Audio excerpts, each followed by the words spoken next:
नमस्कार मंडळी, welcome back to my channel Gupshup बँडेड. चला तर पाहूया श्री रामचरितमानस या पुस्तकाचा पुढचा भाग. पत्नीचे बोलणे ऐकून रावण खूप हसला आणि म्हणाला, अगं, अज्ञानाचा महिमा अगाध आहे. स्त्रीच्या हृदयात 8 अवगुण नेहमी असतात असे जे स्त्री स्वभावाबद्दल म्हटले जाते ते सत्य आहे. साहस, असत्य, चंचलता, कपट, भय, मूर्खपणा, अपवित्रता आणि निर्दयपणा.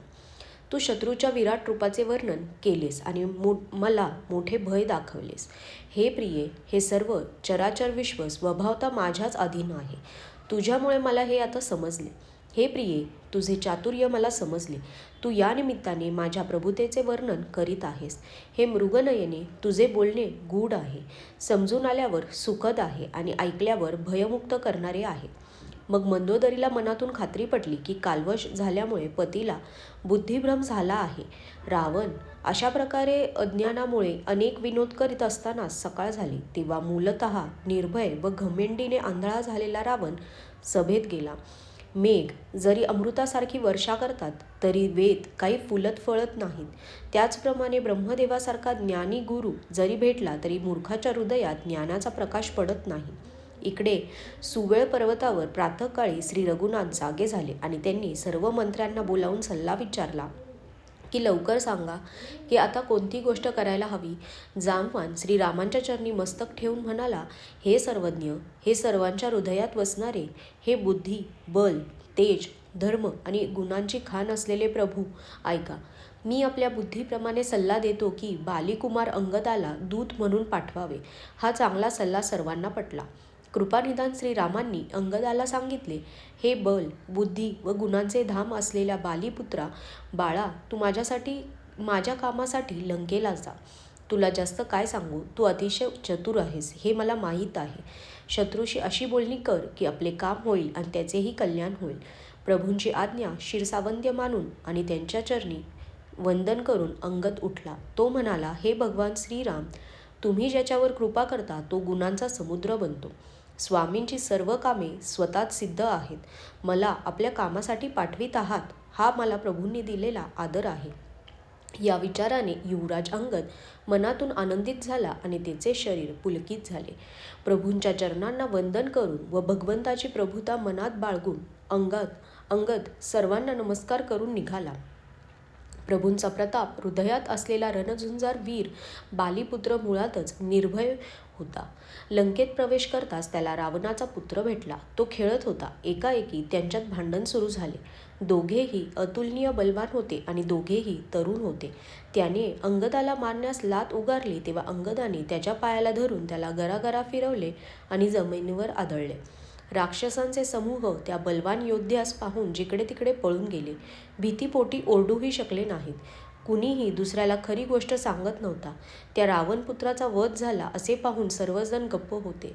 राक्षस भीतीने पळत आहेत असे पाहून नगरामध्ये अफवा पसरली की ज्याने लंका जाळली होती तो वानर पुन्हा आला आहे. ते खूप घाबरून विचार करू लागले की दैव आता काय करणार कोणास ठाऊक. न विचारताच त्यांनी अंगदाला रावणाच्या दरबाराची वाट दाखवली. अंगद ज्याला पाहत असे तो भीतीने गळून जाई. श्री रामचंद्रांच्या चरणकमलांचे स्मरण करून अंगद रावणाच्या सभेच्या दारात आला. तो धीर, वीर आणि बलाची खाण असलेला अंगद सिंहासारखा ऐटीत इकडे तिकडे पाहू लागला. लगेच त्याने एका राक्षसाला आपण आल्याची वार्ता सांगण्यासाठी रावणाकडे पाठवले. ते ऐकताच रावण हसून म्हणाला, बोलावून आण, पाहू या कोठला वानर आहे ते.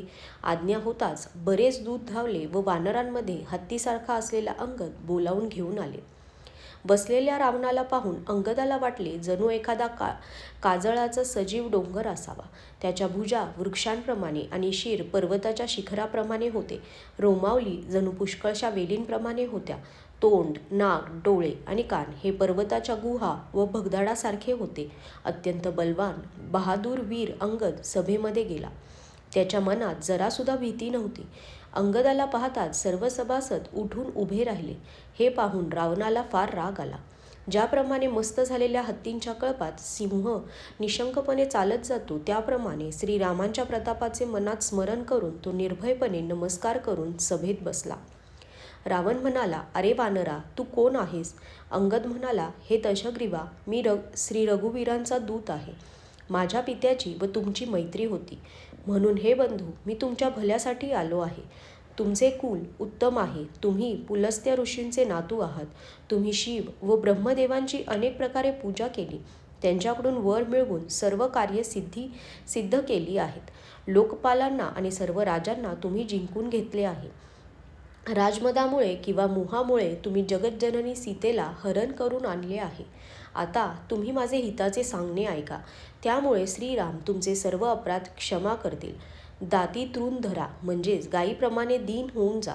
गळ्यात कुऱ्हाड घाला, म्हणजेच अभिमान सोडून जा. आणि कुटुंबियांसह आपल्या स्त्रियांना बरोबर घेऊन आदराने जानकीला पुढे करून सर्व प्रकारे भय सोडून चला. आणि हे शरणागताचे पालन करणारे रघुवंश शिरोमणी श्रीराम, माझे रक्षण करा अशी आर्त प्रार्थना करा. ती आर्त प्रार्थना ऐकताच प्रभू तुमच्या सर्व अपराधांना क्षमा करतील. आजच्यासाठी धन्यवाद.